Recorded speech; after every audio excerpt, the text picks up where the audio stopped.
Hey there, curious learners, and welcome back to the Deep Dive. Great to be here. Today, we're really jumping into a fascinating and, yeah, let's be honest, sometimes pretty controversial area of biblical interpretation. Absolutely. Our whole goal here, as always, is to help you quickly grasp these complex spiritual ideas, cut through maybe some surface readings, and find those deeper truths in Scripture. Exactly. And today we're unpacking a really profound teaching from Deacon Kahleial. It's called the UFO finale, the pillars. Right. And Deacon Kahleial, for those maybe less familiar, is a respected Bible teacher working under Elder Michael Johnson. That's right, Elder Johnson, known as a master Hebraist of biblical law, a real expert in Paleo Hebrew. Deacon Kahleial brings that deep understanding. And his teaching on the pillars, it boldly challenges some very common literal takes on these ancient texts, particularly the pillars of cloud and fire. Yeah, the ones in Exodus. Exactly. And we should probably just get this out there right away. He strongly challenges interpretations like those from IUIC and their leader Nathaniel. The ones claiming the pillars were literal UFOs. Yes. Deacon Kahleial doesn't mince words at all. He calls that view 100% insanity and even blasphemy.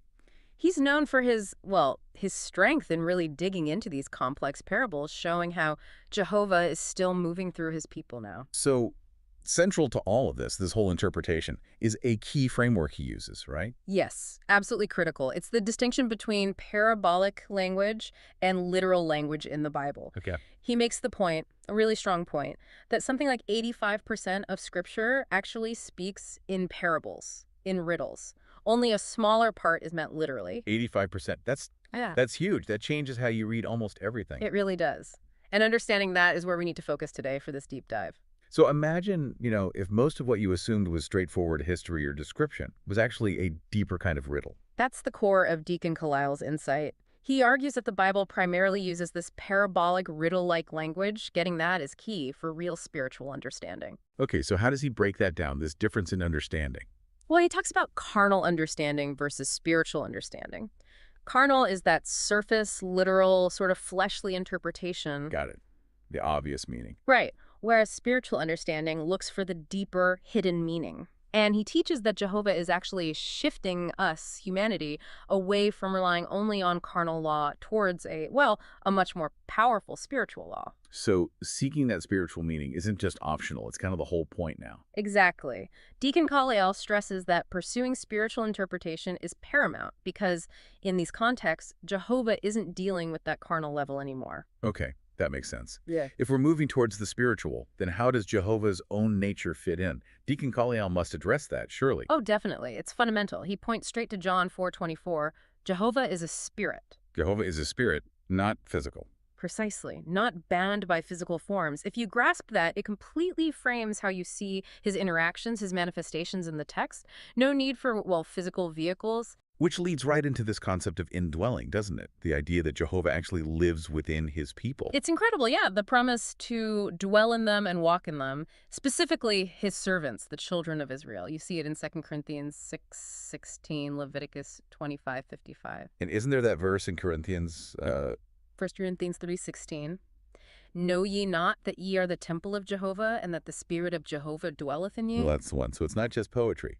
The temple is us. It highlights where Jehovah's word, his presence, is truly meant to be within his people. That's the ultimate connection, the intimate relationship. Wow. Okay. And Deacon Kahleial uses this really vivid image too, doesn't he? About the word leaping down. Yes. From the Wisdom of Solomon, 18:15-16, it describes Jehovah's almighty word leaked down from heaven right into a land of destruction, which he interprets as human bodies. Human bodies. Yeah.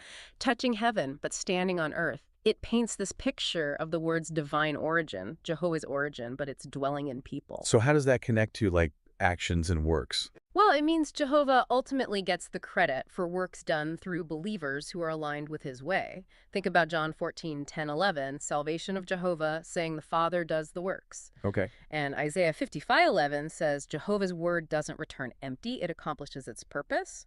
So when someone operates in his way, it's his power through them. He gets the credit. Okay, let's circle back then to Deacon Kahleial's really strong disagreement with the UFO idea. He calls it a damnable heresy. He absolutely does. A direct condemnation of Nathaniel and IUIC's teaching on this. No ambiguity there. So what are his specific arguments? How does he dismantle that carnal view? He lays it out pretty systematically. First, the basic contradiction. Jehovah is a spirit, invisible. How can he be in a physical UFO? It just doesn't align. Right. Spirit versus physical machine. Second, he points out the weird inconsistency. In Exodus 20:18, the Israelites are terrified by thunder and lightning at Sinai, but supposedly they weren't scared of a massive physical UFO leading them. He argues that doesn't add up. Good point. What else? He mentions the language itself. Exodus 14:19 talks about the cloud standing. How does a literal cloud just stand and act as a precise guide? Yeah, that is strange language for just weather. Then there's the whole idea of it appearing as darkness to the Egyptians but light to Israel. He says you'd need some kind of illogical cloaking device for a physical object to do that. It stretches credulity for him. Like selective visibility. Exactly. And finally, he questions the whole narrative logic. If it was a physical advanced UFO, why didn't it just, zap the Egyptians? Why the drawn-out pursuit and the parting of the sea?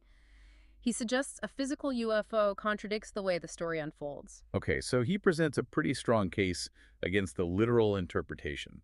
If it wasn't a UFO, what is the true meaning of the pillars in his spiritual reinterpretation? This is where it gets really insightful. He teaches that Moses himself was the tabernacle of the congregation. Moses was the tabernacle. Yes, based on Exodus 33:7-9. Moses was the living temple where Jehovah's spirit rested, where Jehovah spoke. People went to Moses for Jehovah's wisdom, knowledge, understanding. So when Revelation 21:3 says Jehovah's tabernacle is with men. Deacon Kahleial connects that right here. The cloudy pillar descending on Moses wasn't some external thing hovering over the tent flap. It signified Jehovah's spirit working within Moses. Within him?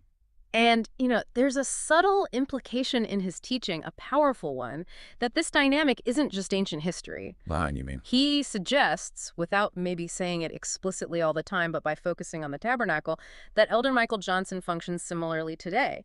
As a contemporary tabernacle of the congregation, a vessel Jehovah moves through. That is, yeah, that's a profound connection to the present. And doesn't Exodus itself give another clue? Exodus 14:19? Yes, it explicitly equates the messenger of Jehovah with the pillar of the cloud. So the pillar is a messenger, a person. A person, a messenger, an elder of the congregation, as Deacon Kahleial puts it. Not a thing, but a person guided by Jehovah. Okay, so how does that explain the light and darkness part?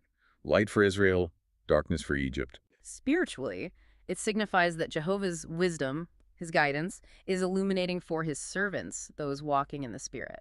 But for the carnal mind, like the Egyptians in this context, it's obscure, dark, incomprehensible. Like two different realities based on your spiritual state. Exactly. It's a kind of boundary stone. Yeah. Isaiah 42:16 talks about Jehovah making darkness light before the blind he leads.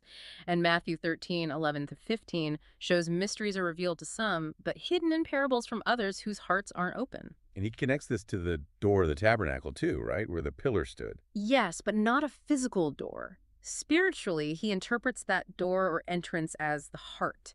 The entrance to the body, the seat of understanding. He draws on wisdom of Solomon 7:14 there. Wisdom is found at the doors of the heart. Makes sense. And remember Numbers 12:1-8. Jehovah spoke mouth to mouth with Moses. Directly, apparently, not just in dark speeches or parables like with others. A deeper, direct connection through that open door. So the pillars aren't just guides, they're also support. Right. He explains pillars also represent support within the house of Jehovah, which 1 Timothy 3:15 identifies as the congregation, the assembly. That's spiritual architecture. These pillars are individuals strong in the truth, standing on the foundation, which is salvation of Jehovah, and the fire aspect. That can symbolize things like love, promise, zeal. So these pillars are people. People presenting themselves as a living sacrifice, like Romans 12:1-2 says. They become these reliable supports within the spiritual body, upholding and guiding towards the truth. Okay, so how does all this spiritual understanding translate into, how we're supposed to live? Well, Ecclesiastes 3:2-1 gives a key distinction. It talks about the spirit of man that goes upward versus the spirit of the beast that goes downward. Upward versus downward. The spirit of man going upward reflects Jehovah's image, his character, like in Genesis 1:26, operating in that spiritual understanding. The spirit of the beast goes downward, operating just in the flesh, which leads to separation from Jehovah. So we choose which spirit guides us. And that wisdom, that upward path, is the glory believers should operate in. Not human traditions, not worldly thinking. As Wisdom of Solomon 7:28 says, "For Jehovah loveth none but him that dwelleth with wisdom." It's about aligning with that. And Deacon Kahleial stresses the timing too, doesn't he? That now is important. Critically important. He refers to Hebrews 9:27, the appointed time. This life is the critical chance to receive truth, wisdom, understanding before death. It's not guaranteed forever. So it's urgent. Very. It really brings home John 12:35. Walk while you have the light, lest darkness come upon you. Or Isaiah 2:5, walk in the light of the Spirit of Jehovah. This opportunity to gain spiritual wisdom isn't endless. The present moment is key. How then do we actually access this understanding? How do we connect? Deacon Kahleial puts huge emphasis on meditation, real deep meditation as crucial for communication with Jehovah. Not just reciting prayers. He contrasts it with what he terms ritualistic prayers. He stresses diligent effort, sincere communication, really wrestling with the teachings to understand the parables and mysteries for yourself. It requires active engagement. You have to do the work. You really do. And through all this, understanding Moses or even contemporary figures as tabernacles. There's a final crucial point about worship, isn't there? Yes, a vital reminder. The tabernacle is just a temple. It's a vessel. The focus, the worship, must always be solely on the Spirit of Jehovah the Father. Not the man, not the building, but the Spirit dwelling within. Okay, so let's try and recap this deep dive into Deacon Kahleial's The UFO Finale. The pillars. Yeah. We've really seen how foundational his understanding of Scripture's parabolic nature is. That 85% figure really sticks. Yeah, that's a game changer. And we've explored his spiritual reinterpretation of the pillars, not UFOs, but Jehovah's indwelling presence in his chosen messengers, like Moses. And the implication for today with leaders like Elder Michael Johnson. Right. And we also covered his very clear, very strong refutation of those carnal UFO interpretations, which he outright calls a damnable heresy. And what emerges really is that this path of spiritual understanding isn't just about knowing facts. It's a journey, isn't it?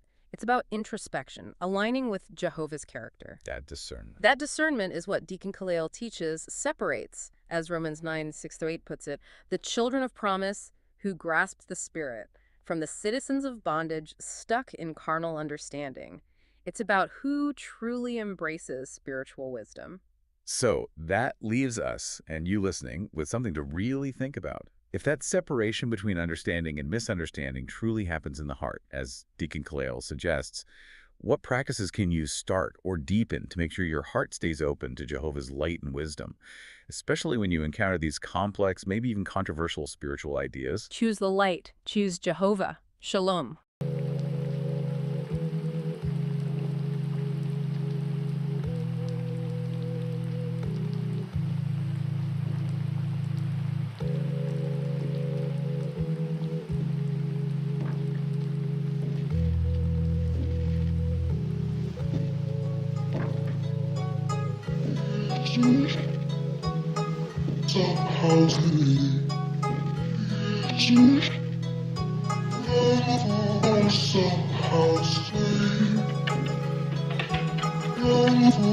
Somehow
You can't grasp the fact that you won't be